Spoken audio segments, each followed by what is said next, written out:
that coming off what you've been doing for the last decade or so, you could have chosen a myriad of movies, and you're producing your own movies, you're doing this stuff. Why Dolittle? I think we were getting ready to do the last two Avengers movies, and I was kind of thinking ahead, and I knew there'd be some wide open spaces, and this came up, and Susan had connected with Steve Gaghan and Joe Roth, and they're all pretty blue chip folks.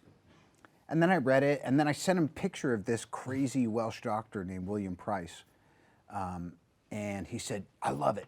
I love it. Let's go a little wild with it, and then we'll, and then the animals will clean them up." I was like, "Yeah." So right from the beginning, we just had one of those great first conversations, and then 2 years later, as usual, here we are, and we're promoting it, and it turned out pretty darn good. So for the benefit of those who hear Dolittle and either think Rex Harrison or possibly Eddie Murphy, sure, who is this John Dolittle? Well, in this iteration, he is a one-time royal consultant, veterinarian, and also had some relationship with the Queen, the young Queen Victoria. But he's fallen into personal disrepair. He suffered a loss. His wife was a great adventurer, and through a series of circumstances, she passed away. So he's become a recluse. And I also love the idea of someone who's a complete hermit and agoraphobic, just never wants to deal with people again. Kind of the exact opposite of Tony Stark, to be honest. And then because of this young lady from court and this boy who didn't want to hurt an animal, he was not even trying to hunt, but accidentally injured. So I always love that. Any story that says what happens today that's never happened before is these two individuals, Stubbins and John Dolittle.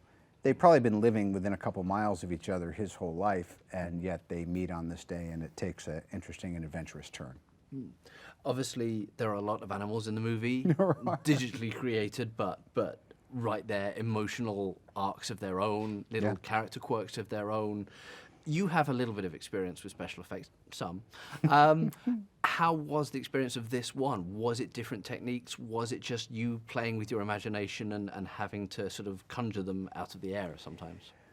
Well, because that long bench of talent would be adding the voice and the real specificity to the character after the fact, it was kind of like just water painting what we would imagine some of these different personalities to be like. Because, I mean, you'd say the same thing about every pet we've ever had a personality that we could pinpoint over others. And so all these animals have their own frequency and their own quirks and all that. I'm glad you said arcs, because the most important thing is if you don't feel the animals themselves wind up somewhere different than where they started, then it hasn't been much of a journey. So, talking of that sort of thing, what are you hoping people take away from the movie?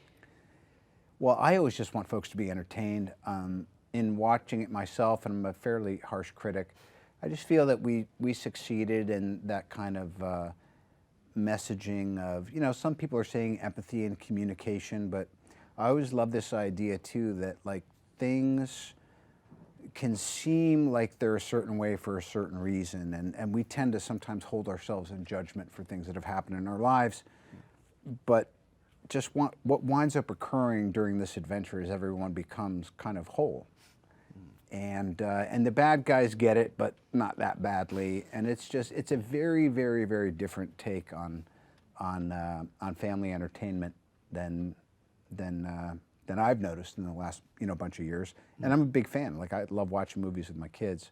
This feels a little more to me like the sensibility of some of the films I grew up watching. So final question, you made the choice, as you said, to play him as Welsh, based on this inspiration of this doctor. Yes. You're doing a Welsh accent in a film partly shot in Wales in front of people like Michael Sheen. Yeah.